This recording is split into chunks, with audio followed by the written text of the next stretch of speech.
जी से मिले 2 घड़ी तक सब स्तब्ध था। हरिजु वे सुख बहुरी कहाँ, सारे ब्रजवासी भगवान द्वारकानाथ को देख रहे हैं। श्री किशोरी जी और श्री कृष्ण के उस मिलन को देखा। सब चित्र लिखित से हैं।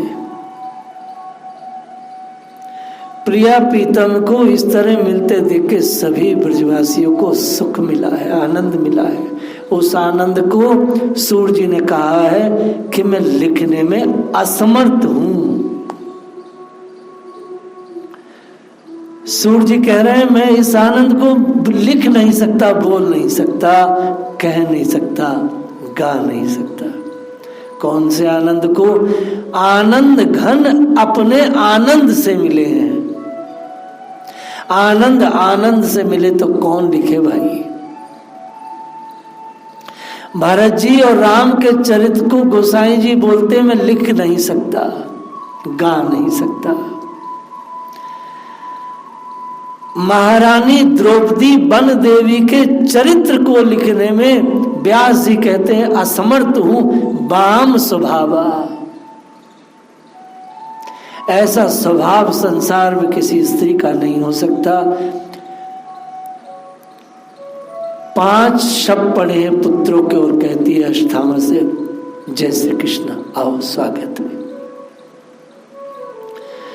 शास्त्रों में कहीं ऐसे चरित्र हैं जहां कवियों ने कहा कि हम लिख नहीं सकते, गा नहीं सकते, बोल नहीं सकते, कह नहीं सकते। सूर्य जी कह रहे हैं श्री युगल दंपति का मिलन मैं गा नहीं सकता। और ये सारे पद महाप्रभु वल्लभाचार्य के सामने गाए गए हैं, श्रीनाथ जी को सुनाए गए हैं। ये महादान 550 वर्ष पूर्व धरती पर अवतरित हुआ।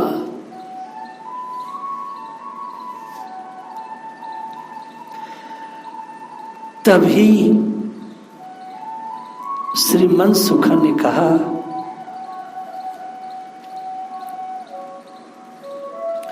मनसुखा ब्राह्मण है, बड़े गरीब है, पूर्णमासी के पुत्र हैं। हे हरि, अब ये सब जान गए ये श्री कृष्ण यादव नहीं, यह तो परात्पर ईश्वर है। सो डर डर के हरि हरि, केवल हे हरि हे हरि, बस यही बात, यही संबोधन कर रहे हैं। किसी के मुख से कान्हा नहीं निकला है।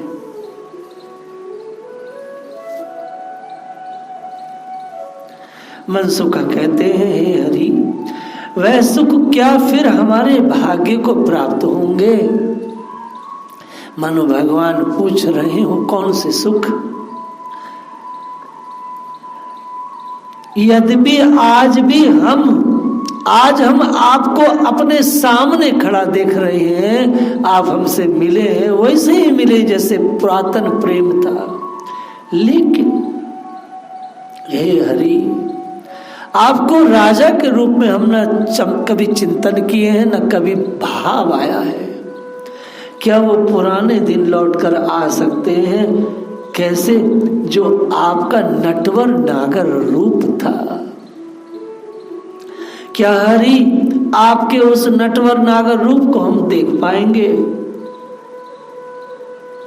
हे हरि, आप द्वारकेश के रूप में सामने खड़े हैं, लेकिन ये मन तो उन्हीं ब्रज की गलियों के कान्हा को देखने के लिए आकुल है।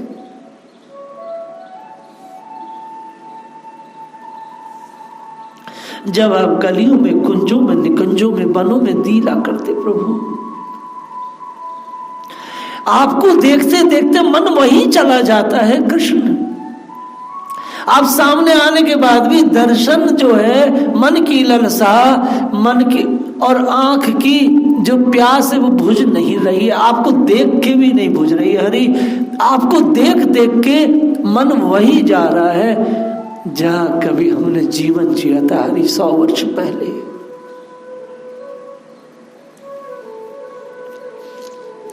मुख पे मुरली है, सिर पर मोर पंखों का छोटा सा मुकुट लगा है।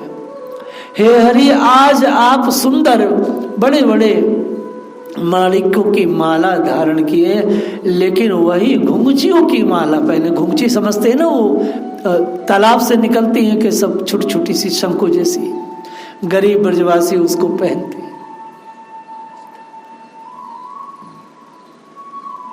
घुंघचियों की माला पहने हुए हरि आगे आगे गाय और पीछे पीछे आपके धूल से धूसरित शरीर पर तिरछी चितवन देखते हुए चलना, रात दिन सब सखाओं के साथ हंसना बोलना, हे हरि वह खाना पीना खेलना, सभी कुछ हमारी स्मृतियों में स्थायी रूप से बस गया है। आपको राजा के रूप में देख करके आंखों में रगों में अंदर चीज जा नहीं रही है। हे कृष्ण, क्या वह सुख कभी हम सब ब्रजवासियों को पुनः कभी मिलेगा, मिल सकेगा?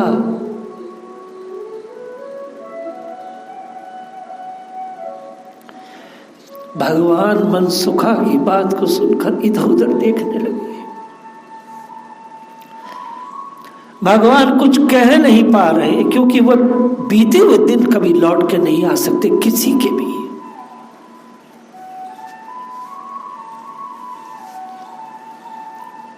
न कृष्ण के और न किसी साधारण मनुष्य के।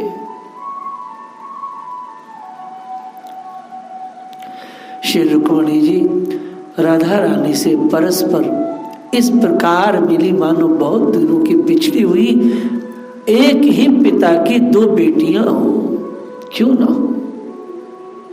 राधा रानी का ही विस्तार है श्री रुक्मिणी जी। दोनों का स्वभाव एक सा है। श्री किशोरी जी भी श्री कृष्ण की तुष्टि के लिए कार्य करती है, और रुक्मिणी जी का जीवन तो श्री कृष्ण की प्रसन्नता के लिए ही है।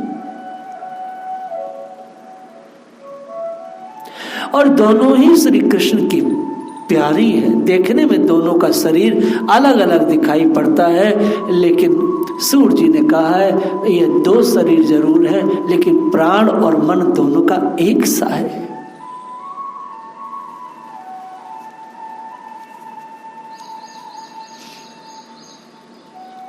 श्री किशोरी जी अच्छे से मिली है। दोनों ठकुराइन घुल मिलकर बैठी हैं, चर्चा चल रही है।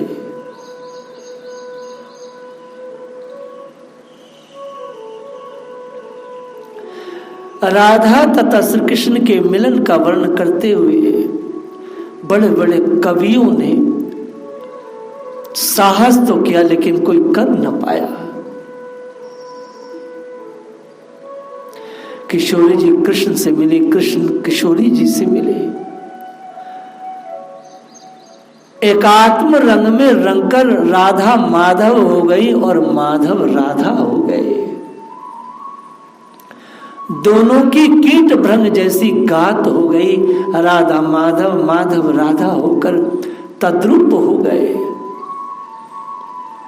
राधा रानी कृष्ण प्रेम में रंग गई, श्री कृष्ण राधा रानी के प्रेम में रंग गए।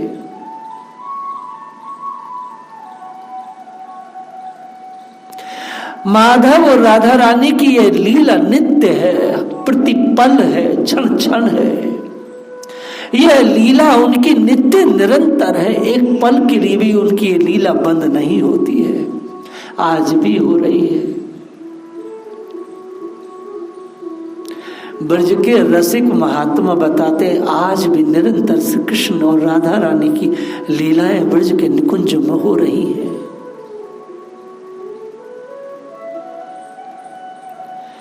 कोई संसार में प्रयास करने पर भी राधा रानी और श्री कृष्ण के उन निकुंजों के मिलन की लीला को गा नहीं सकता। उन दोनों का प्रेम अकथ्य है, अर्थात कहा नहीं जा सकता। संपूर्ण मिलन के बाद श्री किशोरी जी से भगवान ने कहा,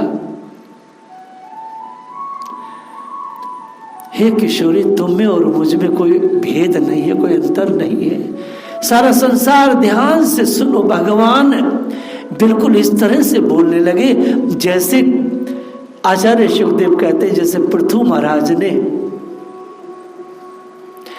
अपनी प्रजा को बुला करके एक बार बहुत बड़ा सत्र किया था। ऊंचे सिंहासन पर बैठकर पृथु जी ने भगवान की कथा को गाया था। आज स्वयं भगवान भरी उस भरे मनुष्यों की सभा जो कि आयोजित नहीं की गई थी, भगवान जाखड़े में सभा हो जाती है।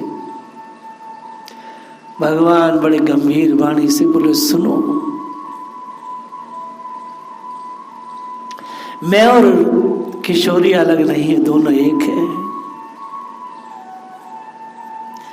जो हमें अलग मानता है वो सुधारे अपने को, हमें कोई अंतर नहीं है।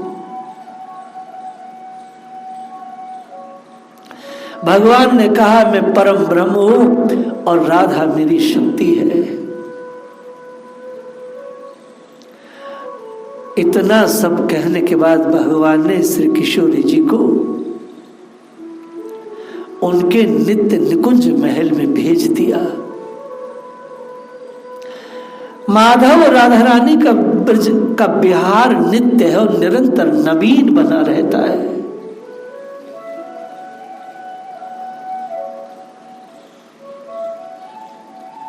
श्री किशोरी जी आकर के कुरुक्षेत्र के उस नित्य निकुंज जो कि वृषभानु बाबा के का जहाँ पंडाल था, जो कि महाराज युधिष्ठिर जी के द्वारा निर्मित था, वहां लौट आई।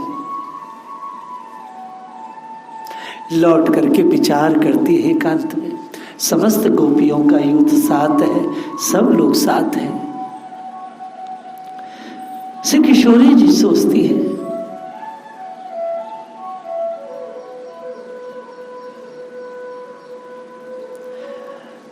हरि जब मेरे सामने आए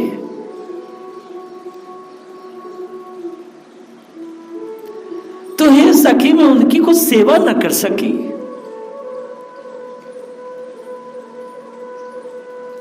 राधा रानी कहती है जब वो मेरे सामने आए तो मैं उनको सेवा न दे सकी, आसन न दे सकी, पुष्प न दे सकी, चित्र लिखित सी बस सिर्फ उन्हें देखती रही। बादलों से बिजली पैदा होती है। बिजली का कोई अपना निजी अस्तित्व नहीं, कुछ नहीं। आज देखिए आकाश खाली है, आकाश में बादल नहीं तो बिजली भी नहीं है। बिजली का कोई अपना अस्तित्व नहीं। लेकिन जब जलधर आते हैं समुद्र से, जलधर जब छाते हैं तो बिजली उत्पन्न होती है, बादलों से उत्पन्न होती है। बादलों की पत्नी है बिजली, और जब वो अपने पति से लिपटती है तो क्या शर्माना, क्योंकि बिजली और बादल एक है। क्या मेघ मर्यादा का पालन करेंगे कि भरी सभा में समाज के बीच में मैं तुम्हें अंक से न भरूंगा? वही तो समय होता है अंक से भरने का, और वो मिलते हैं वो दोनों।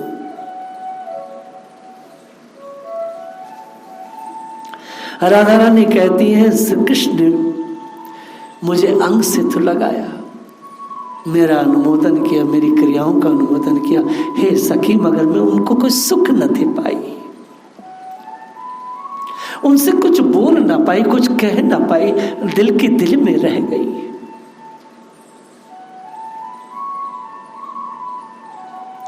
कुछ सेवा सत्कार न कर पाई।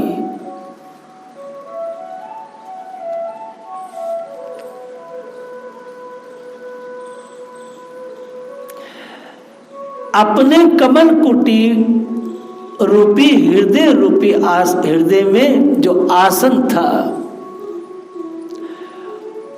उस आसन को हर्षित होकर मैं उन्हें दे ना पाई।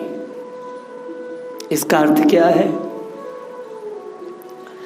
भरी सभा में जब श्री कृष्ण सामने थे,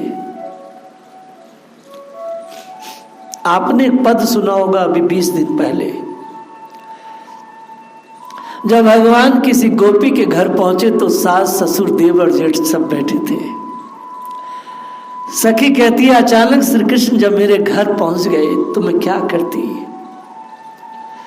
तो उनको देख करके मैंने सब गुरुजनों के सामने धरती पर ऐसे हाथ लगा करके अपनी माथे पर ऐसे रगड़ा। उसका अर्थ था कि हे कृष्ण, आपके चरणों में अपने माथे को टेकती हूं। जब उन्होंने, प्रीतम ने मुझे तिरछी चितवन से देखा तो मैंने आंख बंद की। आंख बंद करने का सखी अर्थ था कि मेरे तो तुम मन में हमेशा बंद रहते हो। उसी भावना को यहां उकेरा गया है कि श्री किशोरी जी कह रही हैं, भरी भीड़ में जब श्याम सुंदर सामने थे, प्रीतम सामने खड़े थे, तो मैं हृदय के पटल पर जो उनका आसन है, जो हमेशा बना रहता है, उस आसन को, हे ललिता, मैं उस आसन को प्रीतम को दे ना पाई। इतनी वह सावधान थी, लेकिन भगवान के रूप लावण्य में खो गई। भगवान को जल्दीबाजी में आसन भी ना दे पाई। कौन सा आसन? बाहर का नहीं, अंदर का आसन जो योगी जन देते हैं। क्योंकि श्री किशोरी जी 100 वर्ष तक योग किए थे, अपने हृदय के आसन पर भगवान को प्रतिपल पधारी थी। आज भगवान सामने आए थे तो प्रभु को आसन नहीं दी, तो निकुंज महल में पहुंच करके संताप कर रही है।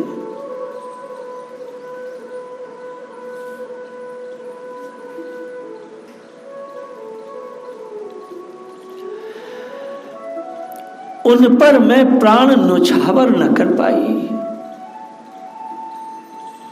हे सखी, मैं अपनी आंखों का आंसू जल अर्ध के रूप में उनके चरणों में अर्पित न कर पाई, क्योंकि किशोरी जी उस स्तर से रोई भी नहीं,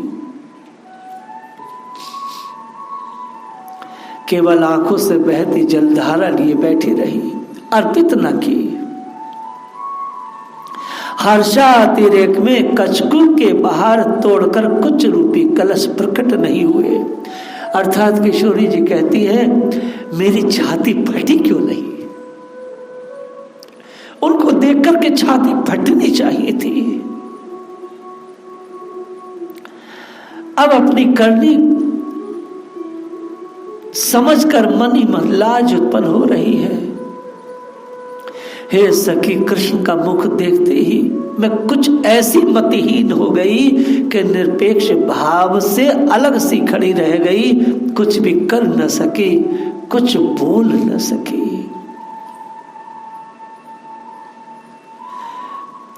पर हे सखी, क्या मेरी इस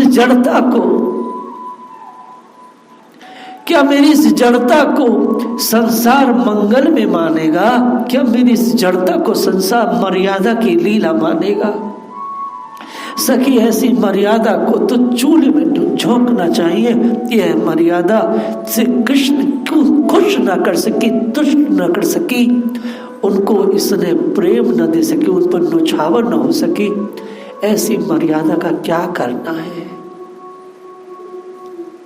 राधा रानी को बहुत पछताव है। 100 वर्ष के बाद भगवान मिले हैं, वो कुछ दे ना पाई। आके बैठी, अभी तो बहुत लीला है, भगवान महीनों रहने वाले हैं। प्रिया प्रीतम का बहुत लंबा मिलन है, बहुत बातें हैं, बहुत चीजें हैं, लेकिन अभी ताजी आई है तो संताप कर रही है।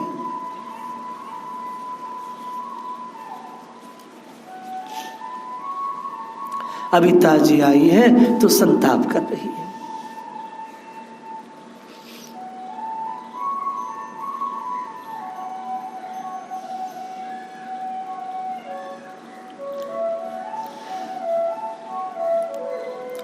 उस मिलन में भगवान ने सब ब्रजवासियों से कहा भी है।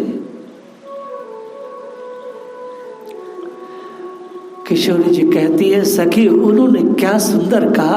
अरे ब्रजवासियों, ब्रज से मेरा स्वाभाविक प्रेम है, मैं तुमसे कभी भी दूर नहीं रहता, बिल्कुल तुम लोगों के निकट ही हूं। जो जिस भाव से भजता है, मैं उसी भाव से उसे भजता हूं। जैसे दर्पण में रूप वैसा ही दिखाई पड़ता है, जैसे वह होता है वैसा ही भक्त के दर्पण में मैं अपना रूप देखता हूं। राधा रानी भगवान की कई बातों को कुंज में दोहरा रही है। श्री किशोरी जी कह रही हैं कि सखी तूने देखा कि प्रीतम ने कहा कि ब्रजवासियों तुम तो मेरे शरीर का ही अंग हो, और ये कहकर के प्रीतम की आंखों से प्रेम आंसू छलक आए थे। सखी तूने देखा, उनका प्रेम अनिवर्चनीय है। हे ललिते, प्रीतम के प्रेम को मुझसे कहा नहीं जा रहा है। तुमने सखियों देखा श्री कृष्ण का प्रेम कैसा है। प्रीतम के प्रेम को कोई नहीं समझ सकता। सखियों तुमने देखा श्री कृष्ण की तड़प देखी। उस ईश्वर ने लोक लाज को तज करके हम सबको अंक लगाया है। लेकिन हे ललिता, मैं श्री कृष्ण को कुछ दे ना पाई।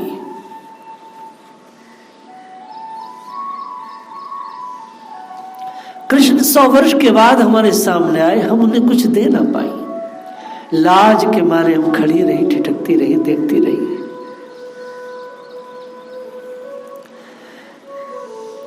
वास्तव में सच्चे प्रेम में लोक लाज जो है ये पाप है। भगवान सारी मर्यादाओं से परे की वस्तु है। ईश्वर यदि मर्यादा की बात करे तो फिर हमारे जैसे तुच्छ लोग कभी भगवान को पा नहीं सकते हैं, अनुभव नहीं कर सकते, उनका भजन नहीं कर पाएंगे। इसलिए बिना संकोच के देखिए, मीरा जी ने लाज नहीं किया। और भी बहुत सारी चीजें हैं। सहजोबाई ने लाज नहीं की, भगवान के लिए सर्वस्व का न्यौछावर किया। भगवान प्रेम का नाता मानते हैं, बस सीधी सच्ची बात है। जय श्री राधे।